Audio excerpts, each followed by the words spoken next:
Here's our collection of Swiss cow balls that we got when we were crossing the high Swiss Alps. And this is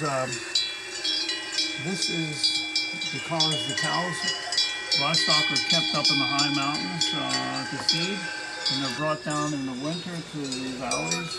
But while they're up there, they have to go milk them every day, so they have to find them, locate them.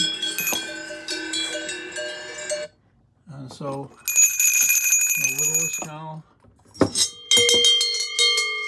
the bigger ones, look at this one.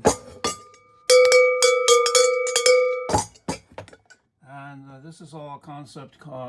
French word means crossing land. Look at this little guy here. So, important collection that we have, and an important story.